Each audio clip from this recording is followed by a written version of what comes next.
Hi, I'm Michael Day. I discovered adult education in 1970. I was living in Wiesbaden, West Germany, recently discharged from the Air Force. Using the GI Bill, I enrolled in a University of Maryland European Division undergraduate course.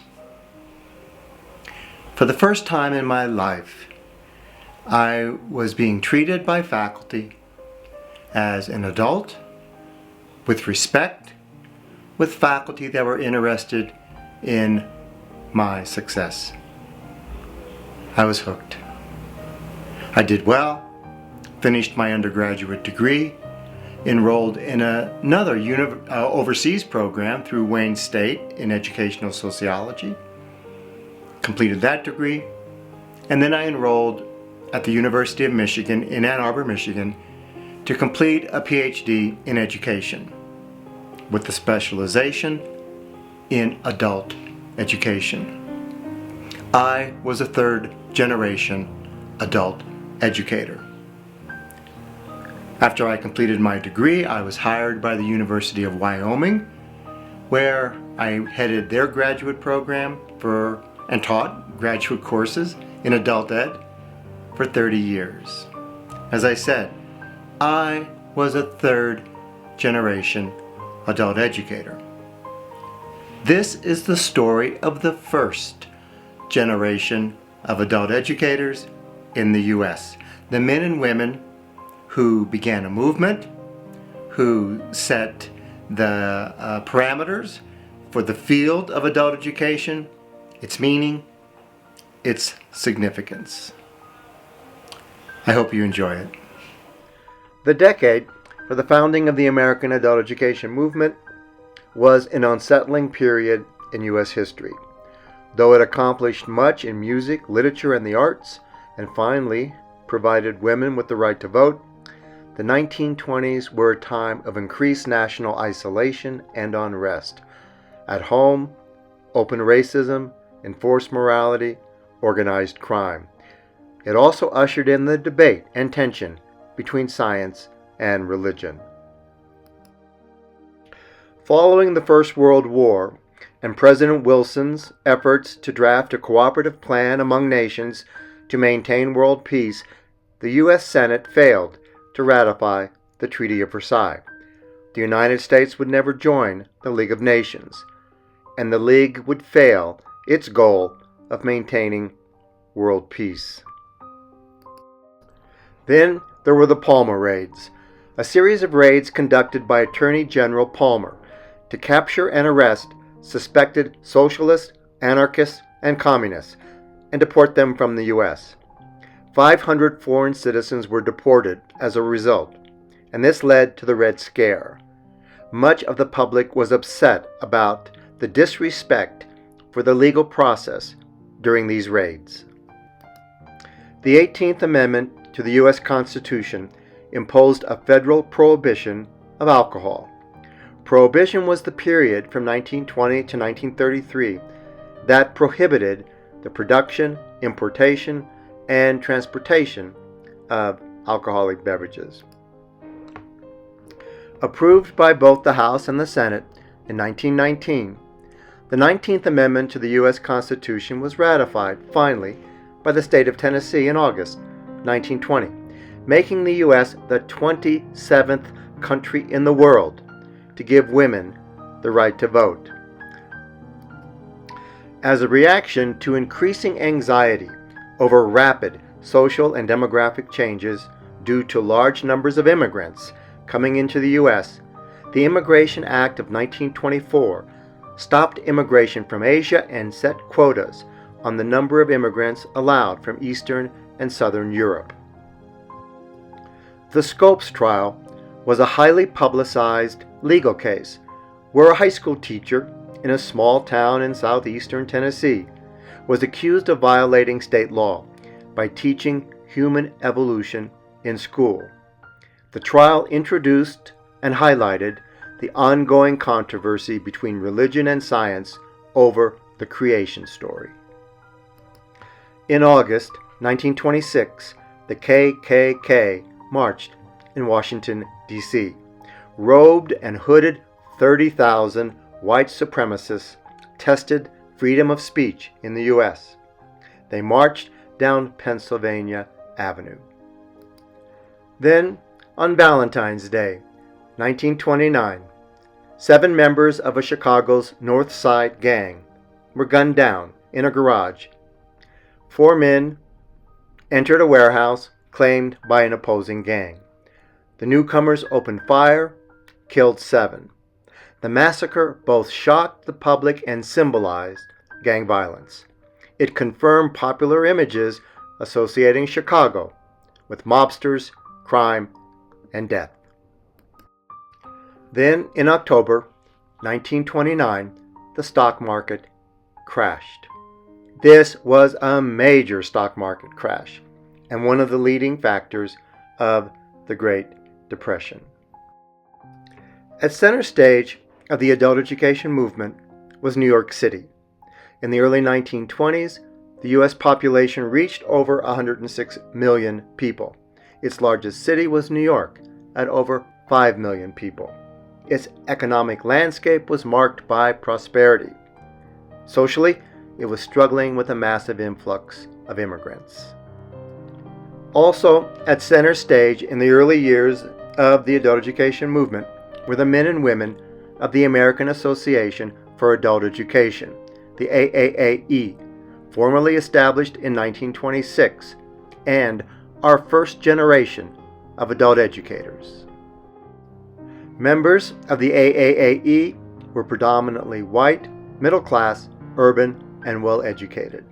They shared 2 fundamental and interrelated beliefs: that education was important and could ennoble life, and that an informed, educated citizenry was vital for the survival of a democratic society. Like William James, these men and women commonly believed individuals had the power within them to direct their own lives, that truth was relative and subject to one's own experience, and that life was a grand adventure, unpredictable, challenging, and ultimately a tribute to the human spirit. Like John Dewey, many of these early leaders of adult education believed that the goal of education was growth and was a lifelong imperative if democracy was to be realized, requiring equal access to educational opportunities and a critical, reflective citizenry, that it unite thinking with doing and begin with and build upon the interests of learners. And, like Sigmund Freud, many of these educators realized that mental and emotional maturity take lots of effort, and that civilization was truly a very fragile condition. The call to assemble. In his invitation letter, Keppel mentioned that the Carnegie Corporation was interested in the question of adult education and was considering studying it more closely. The corporation was already working with the American Library Association on a study of the library and adult education. But, Keppel mentions, the library, while of the first importance, is obviously only a part of the whole problem. Before sharing a bit about the meeting that Keppel had called and the 23 individuals that were invited to discuss the problem of adult education, 2 other parts of Keppel's letter need some clarification: the changing role of the Carnegie Corporation and Keppel's summer visit to Europe to meet leaders of adult education movements in Denmark and England. First, the change in focus for Andrew Carnegie. From 1886 to 1911, he established over 1,600 library buildings across the U.S. But financial support for library building was coming to an end, and in 1911, he established the Carnegie Corporation to promote the advancement and diffusion of knowledge and understanding. Next, Frederick Keppel, the Carnegie Corporation's 5th president, and only in office for a year, planned to visit Europe and learn about 2 major adult education initiatives. The first was the Danish Folk High School, begun in the 1840s.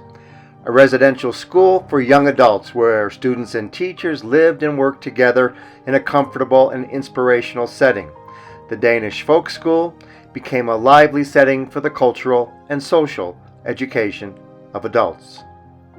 Then, Keppel planned to visit Great Britain and learn about the WEA and partnerships between universities and workers. With the formation of the WEA, the Workers' Educational Association, new opportunities for a liberal education were afforded to members of the working class.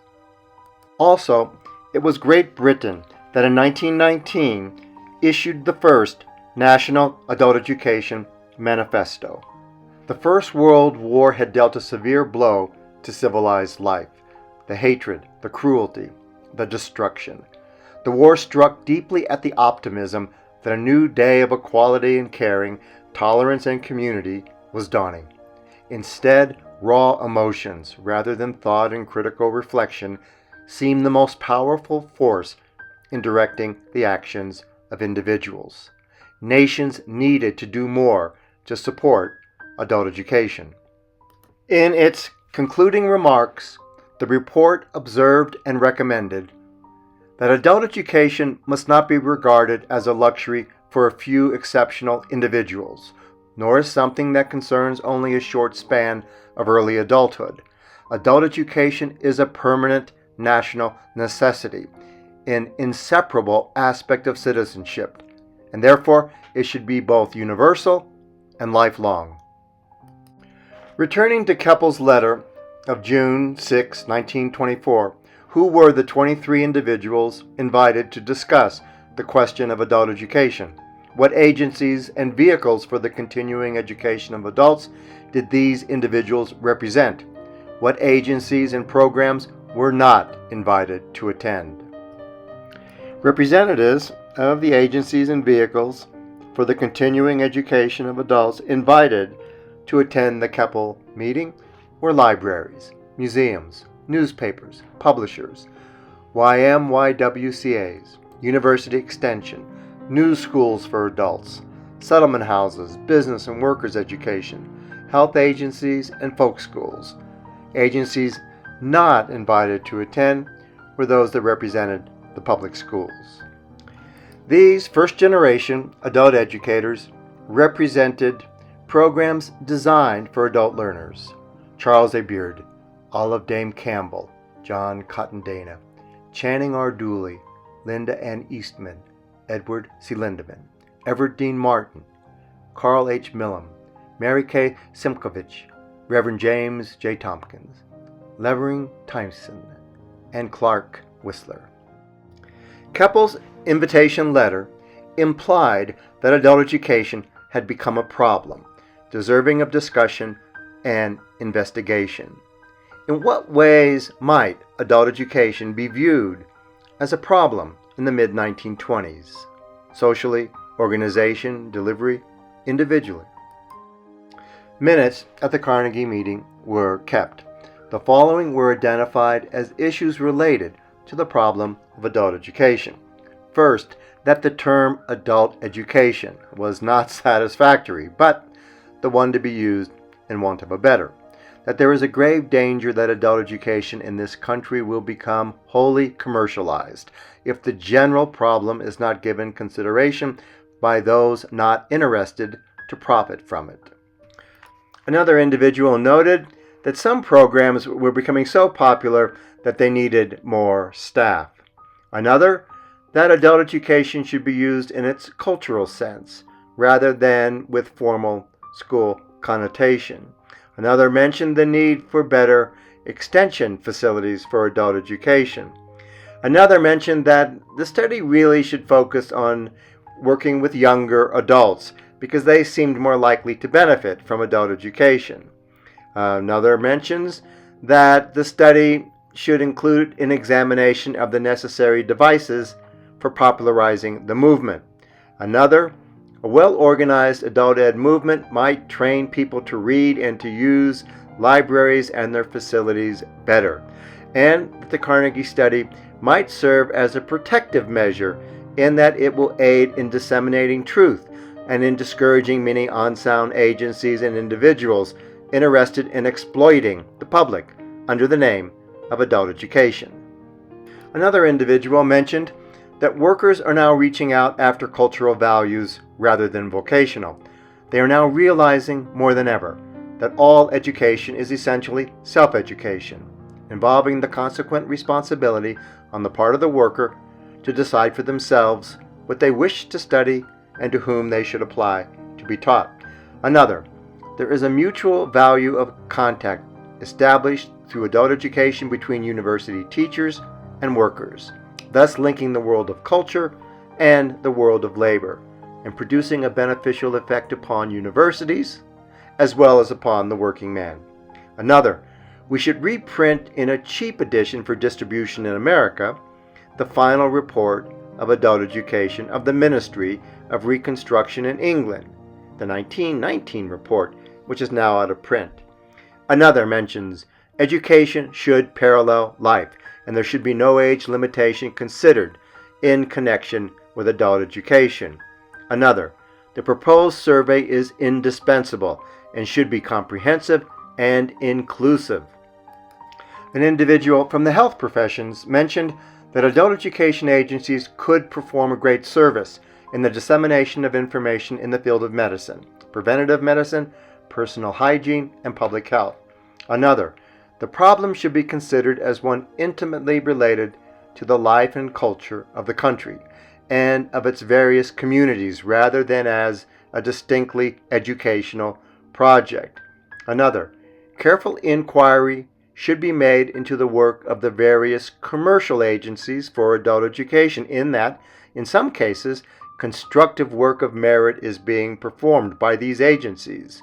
Another, the public interest in adult education should be appealed to on the basis of the broad and general cultural satisfaction to be derived rather than on the basis of financial gain or vocational improvement. Another, if a study of adult education is attempted, its principal efforts should be directed to a thoroughgoing study of the social forms underlying the apparent demand for adult education, with the ultimate view of producing a higher type of citizenship than that which prevailed theretofore. Another individual mentioned there is a need for psychological experiments to determine the responsiveness of adults to various types of instruction. The proposed survey should study the pedagogical problems involved in adult education.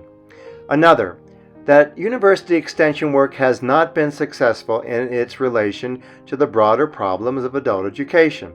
Another, a program of recreation should be considered in the survey, since it forms a necessary and important part of a successful adult education movement. And finally, Keppel mentioned that Dr. Thorndike is at work on a plan for studying learning in adults in its psychological aspects, and a preliminary report is forthcoming in early fall. It is Dr. Thorndike's belief that this study will result in something fundamental, not only for education, but also for social work, politics, and industry. To answer the question about what general problems faced the American public in the 1920s, there is no better source than John Dewey and his 1927 publication, The Public and Its Problems.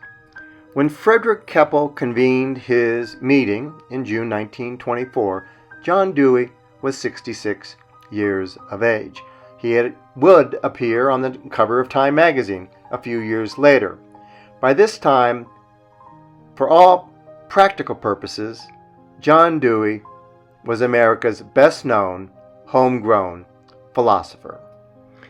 In The Public and Its Problems, Dewey argues that a few initial problems emerge simply due to the basic nature of the political state to which the public belongs, and the nature of human beings themselves. For Dewey, the political state included geographical boundaries, rules of law, respect for custom and tradition, and a tendency to treat certain members as dependents or wards of the state, such as children. Human beings, Dewey suggests, are likely the most dependent of all species, dependent longer upon its family unit for safety and nourishment. He also notes that early learning within the human species is heavily influenced by culture and tradition, and that human thought and behavior generally operate under the principle of least effort. One learns to expend just enough energy to address its basic needs. Dewey continues, the principle of least effort, combined with early cultural indoctrination, makes it easy to understand why formative ideas and behaviors so easily become habitual ways of thinking and doing, and why, later in life, they are so difficult to change. Reflective thinking and the taking stock of behaviors often takes a lot of effort. For Dewey, when you combine these political challenges with numerous other changes, many dramatic, you have any number of potential problems. Changing social conditions, such as urbanization, new immigrants, increased mobility, increases in leisure time, etc., technological changes, telephone, automobile, airplane, etc., changes in work, growth of factories and the mass production of goods, changes in amusements, movies and radio, and increased sophistication in opinion makers and abilities to manipulate public opinions. Dewey was not the first to single out the danger of public opinion makers on the general thinking of the American public. 100 years earlier, Alexis de Tocqueville observed in his classic 1835 work, Democracy in America, that in the United States, the majority undertakes to supply a multitude of ready-made opinions for the use of individuals who are thus relieved from the necessity of forming opinions of their own. Everyone there adopts great numbers of theories on philosophy, morals, and politics without inquiry upon public trust.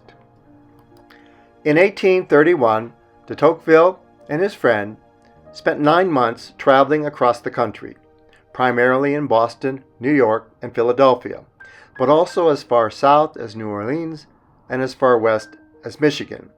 Their official mission was to study the American prison system, but they also spent time observing everyday life, meeting with Americans, and interviewing political figures. De Tocqueville's observations became the basis for Democracy in America, published in 1835 and 1840. What especially interested de Tocqueville was the way democracy in the U.S. had evolved since its Constitution was drafted about 45 years earlier. And then the election of 1800 had firmly set the country on its course of a republic form of government, one in which the people, or their representatives, govern. Now, during Jackson's presidency, the people, white men, fully expected equal treatment before the law and before each other. Jacksonian democracy broadened the public's participation in government and strengthened the executive branch. Tocqueville and his friend also experienced a growing country, an entire continent ready to be settled and ready to be part of the United States. In 1830, the U.S. population was estimated at over 12 million people, including a bit over 2 million slaves. According to de Tocqueville, these new United States would likely develop a new kind of servitude, covering the surface of society with a network of complicated rules, through which the most original minds and most energetic characters could not penetrate. It does not tyrannize, but it compresses, inveterates, extinguishes, and stupefies a people, till each is reduced to nothing better than a flock of timid and industrious animals, of which the government was the shepherd. What de Tocqueville did find fascinating was the American propensity to establish associations. As soon as several Americans, Tocqueville writes, have conceived a sentiment or an idea that they would like to produce before the world, they seek each other out, and when found, they unite. Thenceforth, they are no longer isolated individuals, but a power conspicuous from the distance, whose actions serve as an example. When it speaks, men listen. Though Tocqueville noted numerous misgivings about how a democratic form of government was evolving in the U.S. in 1830, he was still hopeful. "I am full of apprehensions and of hopes," he writes. "I perceive mighty dangers which it is possible to ward off, mighty evils which may be avoided or alleviated, and I cling with a firmer hold to the belief that for democratic nations to be virtuous and prosperous, they require but to will it." Fortunately, the history of our young nation is punctuated with men and women who did not succumb to public opinion. Men like Benjamin Franklin and Robert Owen, women like Fanny Wright. For most of the 1700s, Benjamin Franklin was a colonial superstar. He did everything. He was everywhere. And for all his faults, and there were many, he was what he sought out to be, a symbol of what's possible when the mind stays alert and curious. As such, Franklin is more than deserving of the designation patron saint of adult education. Early in his life, Franklin formulated a series of virtues that, if followed, would lead to both meaning and success: temperance, silence, order, resolution, frugality, industry, sincerity, justice, moderation, cleanliness, tranquility, chastity, humility. Speaking of our propensity for establishing associations, Franklin writes in his autobiography that the design of his early association, the Junto, was in part the promotion of our particular interests in business by more extensive recommendations and the increase of our influence in public affairs and our power of doing good. Other contributions of Benjamin Franklin to adult education include the establishment of the first subscription library, or lending library, in the world in 1730, and in 1743, Franklin established the American Philosophical Society, the oldest learned society in the U.S. Given Franklin's many successful business ventures, for example, he purchased the Pennsylvania Gazette newspaper. He was elected the official printer for Pennsylvania in 1729, published the first of many editions of Poor Richard's Almanac in 1732, and was appointed postmaster of Philadelphia in 1737. He was able to successfully retire from business in 1742 and devote the rest of his life to the growth of a new nation. And when I think specifically about Dewey and Tocqueville's hope that people would resist public opinion and think for themselves, I'm reminded of Robert Owen, the first to call for our mental independence from public opinion. Owen strongly believed education could help cure social problems. He came to the U.S. in 1824 determined to put his social views into practice, and in 1825 he co-founded the New Harmony community in Indiana. In his July 4, 1826 address on mental independence in New Harmony, Owen said, "These men of the American Revolution, whose minds were in advance of the age in which they lived, were encircled by the prejudices which they and their fathers brought from Europe, and which had descended to the inhabitants of those regions through many ages of despotism, superstition, and ignorance. And although a few of these highly gifted men of the Revolution saw a stronger and clearer light at the distance, they were too conscious of the extent of the old errors around them to attempt more than to secure the means in the Constitution."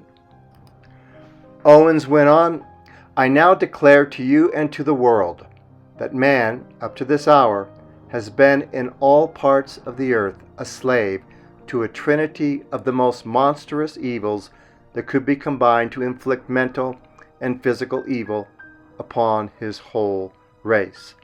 I refer to private or individual property, absurd and irrational systems of religion, and marriage, founded on individual property, combined with some one of these irrational systems of religion.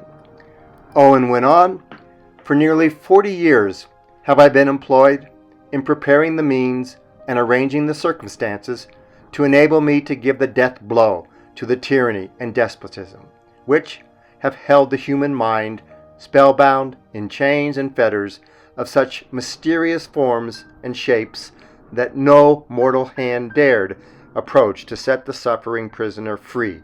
Rejoice, then, with me, my friends, that this light is now set upon a hill, for it will increase daily, more and more, until it shall be seen, felt, and understood by all the nations of the earth."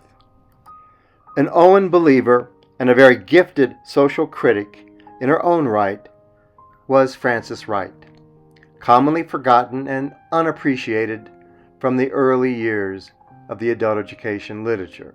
Wright was born in Dundee, Scotland, and died in Cincinnati, Ohio. Fanny was the second oldest of 3 children. Her father was a wealthy linen manufacturer and a political radical.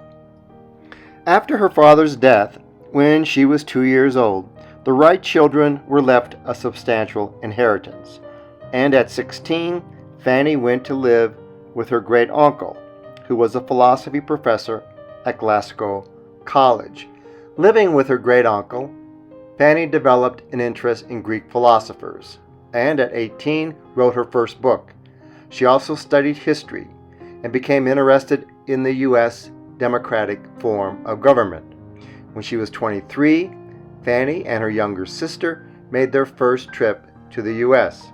A year later, she published Views of Society and Manners in America. In 1824, Fanny and her sister returned to the U.S. and in 1825 visited Robert Owen's utopian settlement at New Harmony, Indiana. While at New Harmony, Fanny co-edited the New Harmony and the Nashoba Gazette, also called the Free Inquirer. Fanny was among the first women in the U.S. to speak publicly about politics and social reform before gatherings of both men and women. She advocated for universal education, the emancipation of slaves, birth control, equal rights, sexual freedom, legal rights for married women, and liberal divorce laws. Wright was also vocal in her opposition to organized religion and capital punishment. In her July 4th, 1828 New Harmony address, Wright says, "To be free we have but to see our chains. Are we disappointed? Are we sometimes angry because the crowd or any part of the crowd around us bows submissively to mischievous usages or unjust laws? Let us remember that they do so in ignorance of their mischief and injustice, and that when they see these, as in the course of man's progressive state they must see them, these and other evils will be corrected." She goes on, "Equality means not the mere equality of political rights, however valuable, but equality of instruction and equality in virtue, and that liberty means not the mere voting at elections, but the free and fearless exercise of the mental faculties, and that self-possession which springs out of well-reasoned opinions and consistent practice. Let us rejoice as men, not as children, as human beings rather than as Americans, as reasoning beings, not as ignorance." The lives, words, and deeds of Benjamin Franklin, Robert Owen, and Fanny Wright represent the belief that adults need not blindly follow public opinion, but could think for themselves. They were not alone. In 2011, I assembled my personal top 51 works in American adult education. In addition to many of the individuals and works already referenced, my top 51 works includes others such as Thomas Jefferson, Mary Wollstonecraft, Ralph Waldo Emerson, Henry David Thoreau, Frederick Douglass, and Chief Seattle. Returning now to our first generation of adult educators and our brief discussion of some of the issues surrounding the organization and delivery of educational programs for adults, as well as some societal and individual problems confronting educators, what happened after the Keppel meeting of June 24, 1924. The most prominent theme that emerged after the meeting was that adult education should concern itself with learning for life, that is, cultural and personal enrichment, rather than learning for livelihood, that is, rather than vocational learning. In the 20 months that followed the initial Keppel meeting, correspondence flowed, committees were formed, and meetings were held. In October, a small follow-up meeting was held to discuss the proposed study of adult education. The meeting was likely called by Everett Dean Martin and included Charles Beard, Alfred Cohen, John Cotton Dana, Channing Dooley, Edward Lindeman, and James Earl Russell. In October 1925, the first National Conference on Adult Education was held in Cleveland, Ohio. It was at this meeting that the idea of forming a national adult education association was discussed. It was noted that though many national bodies deal with different parts of the field, there is no agency that concerns itself with the problems of adult education as a whole. One result of the Cleveland meeting was the appointment of an executive committee for the establishment of the American Association for Adult Education. Leon Richardson was selected to chair the committee. James E. Russell was selected as vice chair. Other members of the executive committee were Arthur E. Bester, Kenyon Butterfield, L.D. Kaufman, Robert J. Leonard, Everett Dean Martin, Carl H. Millam, and Spencer Miller, Jr. In March 1926, the American Association for Adult Education was formed. The Constitution that had been drafted at the Cleveland meeting was formally adopted. Among its objectives was the promotion and the development of adult education in the U.S., and the gathering and dissemination of information concerning adult education aims and methods of work. 20 months had passed since Keppel's June 1924 meeting, and major figures had emerged to guide the new movement and our first generation of adult educators, especially Edward Lindeman and Everett Dean Martin. One individual graduate students of adult education tend to recognize from our first generation of adult educators is Edward C. Lindeman, born in St. Clair, Michigan. Lindeman received an A.B. degree from Michigan Agricultural College in 1911, was a state leader in Boys and Girls Clubs, worked for the YMCA. From 1924 to 1950, he was a professor of social work at New School of Social Work, Columbia University. Lindeman's 1926 publication, The Meaning of Adult Education, is often required reading in adult education graduate programs. Lindeman writes in the foreword to The Meaning of Adult Education that in 1920 he visited Denmark, not primarily to study education, but to pick up on lost ancestral threads. He goes on to say that in Denmark he discovered a cultural oasis in the desert of nationalism. Lindeman discovered people's colleges, Danish folk schools, the same schools Frederick Keppel planned to visit in the summer of 1924, and Lindeman saw farmers studying for the purposes of making life more interesting. Lindeman goes on to write that beneath the easily recognizable distinction in Danish life, one finds an educational ferment such as motivates no other people in the modern world. Since the days of Grundtvig, which were also the days of Denmark's material and spiritual impotence, Danish adults have striven to close the yawning abyss between life and enlightenment. Adult education, one begins to learn after prolonged observation, has not merely changed citizens from illiteracy to literacy, it has rebuilt the total structure of life's values. Though Lindemann didn't define adult education in his book, he did imply that, as in Denmark, you know adult education when you see it. For Lindemann, 4 major assumptions about adult education qualified it as a new kind of education movement. 1. Education is life, not a mere preparation for an unknown kind of future living. 2. Adult education revolves about non-vocational ideas. Its purpose is to put meaning into the whole of life. 3. The approach to adult education will be via the route of situations, not subjects. 4. The resource of highest value in adult education is the learner's experience.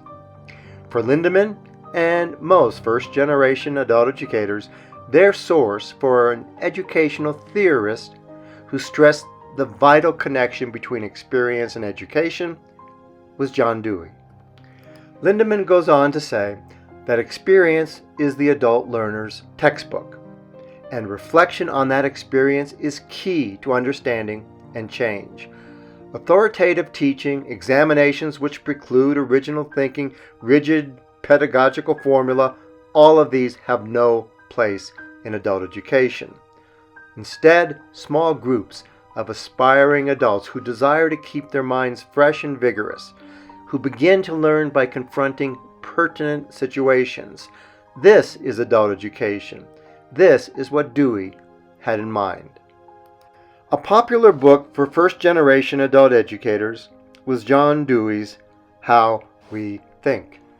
The implied purpose of How We Think, Dewey notes, is to have teachers reflect upon their classroom practice and adopt instructional strategies that foster reflective thinking.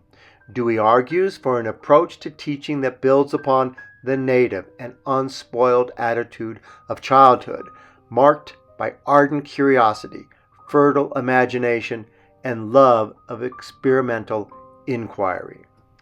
Dewey felt conditions surrounding American schools needed to change, that generally childhood curiosity was prematurely stifled, and that students were not prepared properly for life's challenges. Though the book's title is How We Think, it could include the phrase, how we should think. For rather than exploring the intricacies of the thought process, Dewey places thinking in the context of living and explores the what, why, and how of thought. He begins with the question, what is thinking?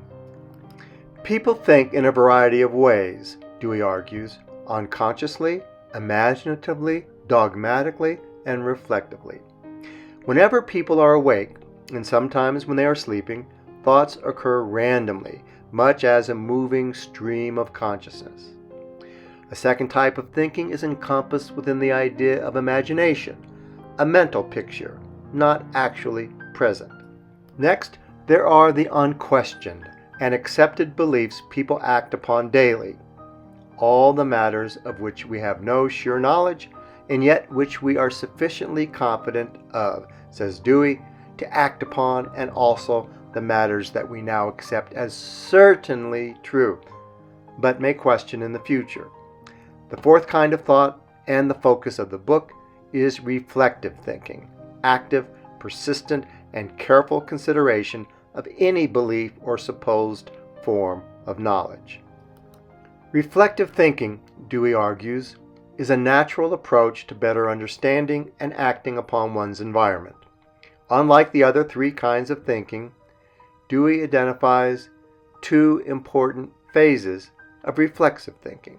1, a state of doubt, hesitation, perplexity, mental difficulty, in which thinking originates.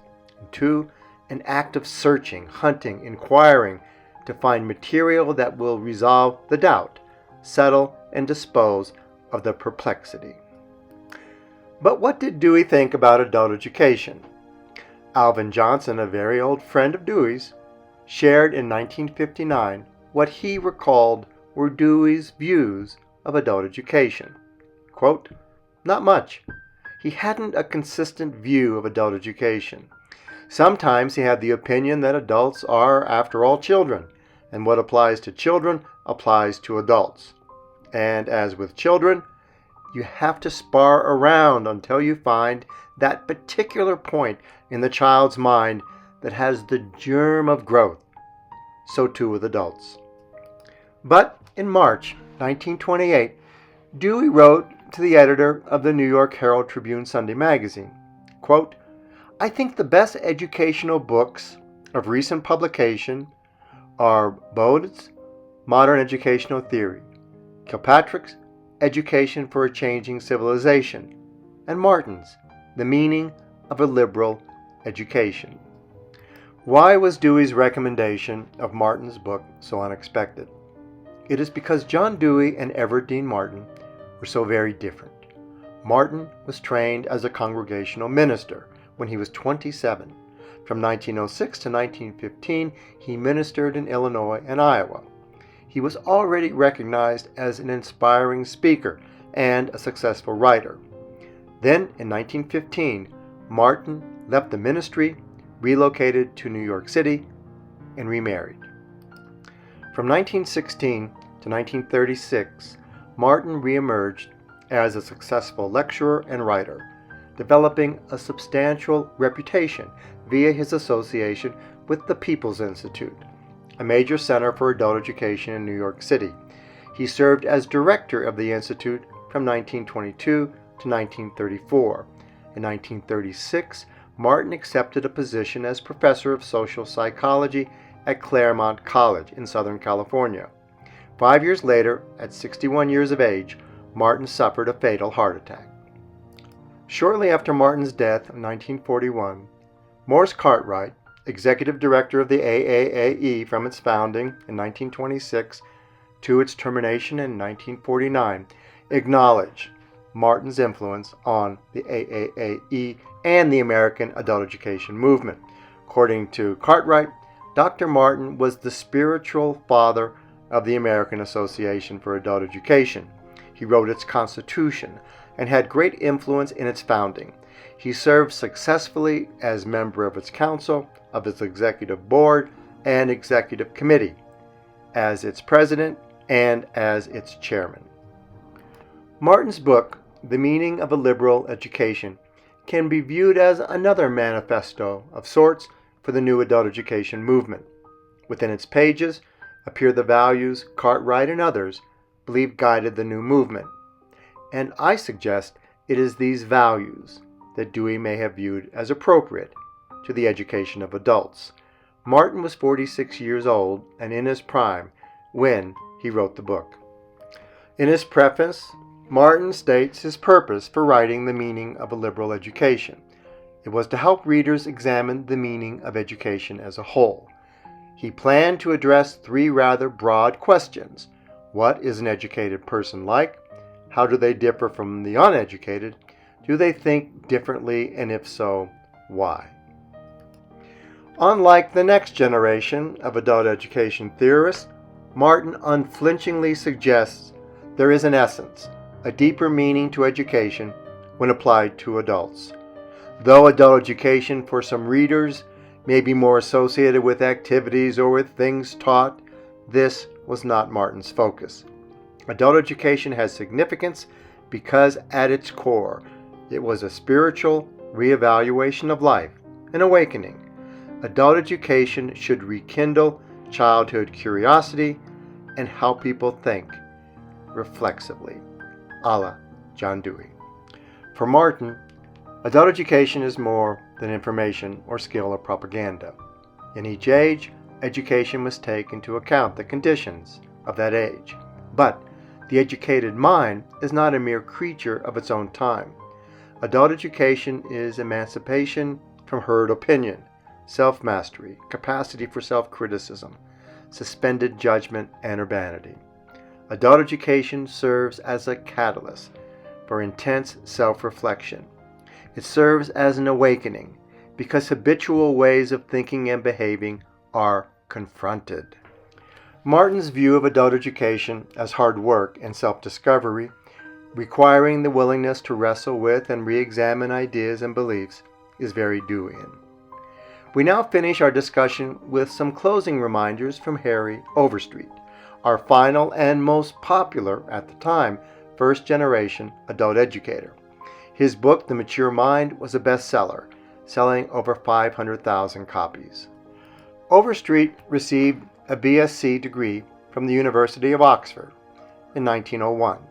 He taught at the University of California for 10 years, and then left for New York City. From 1911 to 1939, Overstreet was a professor of philosophy and head of the Department of Philosophy and Psychology, College of the City of New York. He served as associate editor of the Journal of Adult Education from 1929 to 1941, and was on the executive board of the AAAE from 1931 to 1938. He married his second wife, Benara Wilkinson, in 1932, and lectured and worked frequently with her. In The Mature Mind, Overstreet writes, "The business of men and women is to mature psychologically as well as physically, to mature along the line of what is unique in him or her and what he or she healthily shares with others, and to continue the maturing process throughout life. This is the maturity concept. This is the concept that challenges us in the 20th century and that offers us hope." What is a maturing person? According to Overstreet, a maturing person is not one who has come to a certain level of achievement and stopped there. Rather, a maturing person is one whose linkages with life are constantly becoming stronger and richer, because attitudes are such as to encourage their growth rather than stoppage. Mental habits are such that they grow in knowledge and in the wise use of it. A mature person is a person who has learned to operate well in a human environment. Overstreet continues, "The idealization of childhood and youth has tended to influence all our institutions. The fact that our culture has not given to adults even a fraction of what, through schools, colleges, and universities, it so generously gives to children and youth, is a sufficient indication that adults have had no profound belief in the dignity of being adults. Even such adult education as has been offered to adults has been chiefly aimed at amelioration, not transformation." Overstreet concludes his work on an optimistic note. Quote, "Where there is no vision, we are told, the people perish. Where there is no maturity, there is no vision. We now begin to know this. We realize that the evils of our life come not from deep evil within us, but from ungrown up responses to life. Our obligation, then, is to grow up. This is what our time requires of us. This is what may yet be the saving of us." Current fourth-generation adult educators, those of you who entered the profession during the new millennium, have a rich legacy to build upon. Your generation is tasked to provide meaning for a field of practice that has become increasingly prescriptive and accountability-driven.